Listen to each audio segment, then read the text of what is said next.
അധ്യാപകർ, അധ്യാപകരെ, എൻ്റെ പ്രിയപ്പെട്ട വിദ്യാർത്ഥികൾ, നമ്മുടെ രാജ്യം ഇന്ന് 75ാമത് റിപ്പബ്ലിക് ദിനം ആഘോഷിക്കുകയാണ്.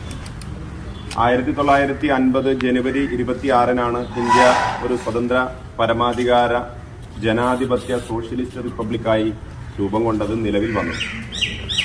1947 ഓഗസ്റ്റ് 15-ാം തീയതി ഇന്ത്യ സ്വതന്ത്രമായി എങ്കിലും രാജ്യത്തിന്റെ വ്യവസ്ഥാപിതമായ ഒരു ഭരണഘടന, ഒരു നിയമനിർമ്മാണം നടന്നിട്ടുണ്ടായിരുന്നില്ല.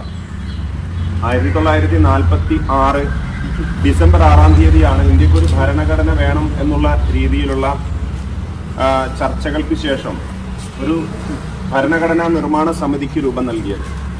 ഇന്ത്യയുടെ വിവിധ പ്രവിശ്യകളിൽ നിന്നായി അംഗങ്ങളെ തെരഞ്ഞെടുത്തുകൊണ്ട് ഒരു ഭരണഘടനാ നിർമ്മാണ സഭ രൂപീകരിക്കുകയും ഏതാണ്ട് 389 അംഗങ്ങൾ അതിൽ സ്ഥിരം അംഗങ്ങളായി തെരഞ്ഞെടുക്കപ്പെടുകയും ചെയ്തു.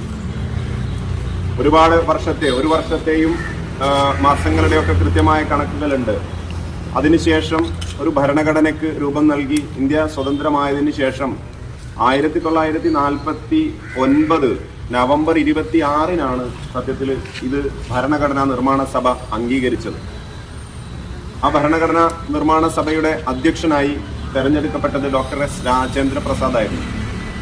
അതിന്റെ ഭരണഘടനയുടെ നിർമ്മാണത്തിന് ശേഷം അത് ഡ്രാഫ്റ്റ് ചെയ്യാനായി ചുമതലപ്പെടുത്തിയത് ഡോക്ടർ BR അംബേദ്കറുടെ നേതൃത്വത്തിലുള്ള ഒരു 7-അംഗ സമിതിയായിരുന്നു.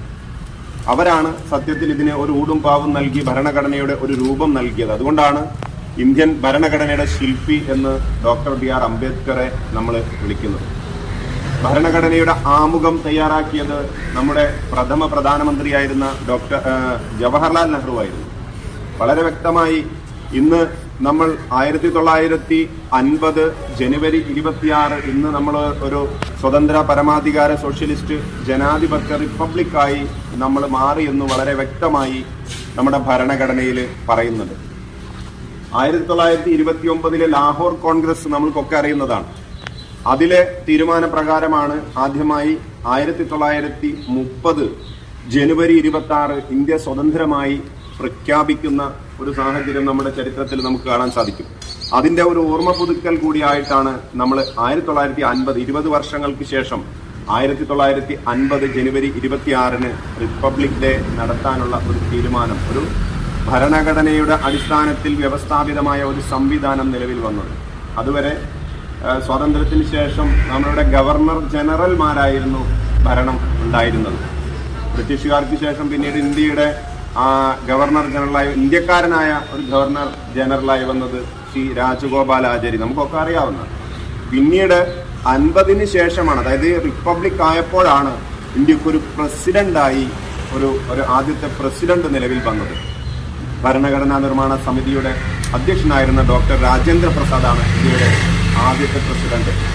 വളരെ കലുഷിതമായ വർത്തമാനകാല സാഹചര്യത്തിൽ അന്ന് നമ്മൾ ഈ ആഘോഷിക്കുന്നത് ഇന്ത്യൻ ഭരണഘടനയുടെ വാർഷികമാണ്.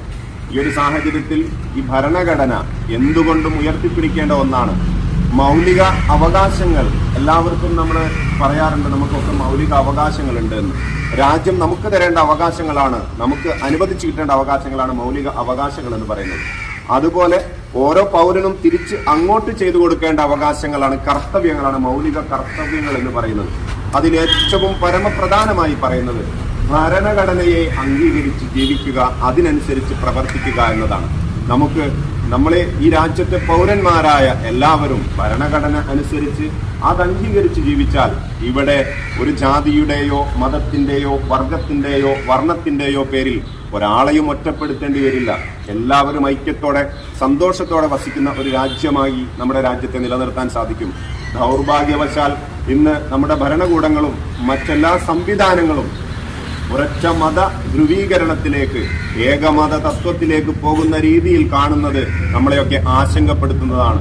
ഭാവിയിൽ സുന്ദരമായ എല്ലാവരും ഒന്നിച്ചു പോകുന്ന നല്ലൊരു സംവിധാനം ഉണ്ടാകും. അത് ആ രീതിയിലേക്ക് മടങ്ങി വരട്ടെ എന്ന് ആത്മാർത്ഥമായി പ്രാർത്ഥിച്ചുകൊണ്ട് എല്ലാവർക്കും ഈ 75ാം റിപ്പബ്ലിക് ദിനത്തിന് പ്രത്യേക സന്തോഷ ആശംസകൾ നേർന്നുകൊണ്ട് നിർത്തുന്നു. നന്ദി, നമസ്കാരം. ജയ് ഹിന്ദ്.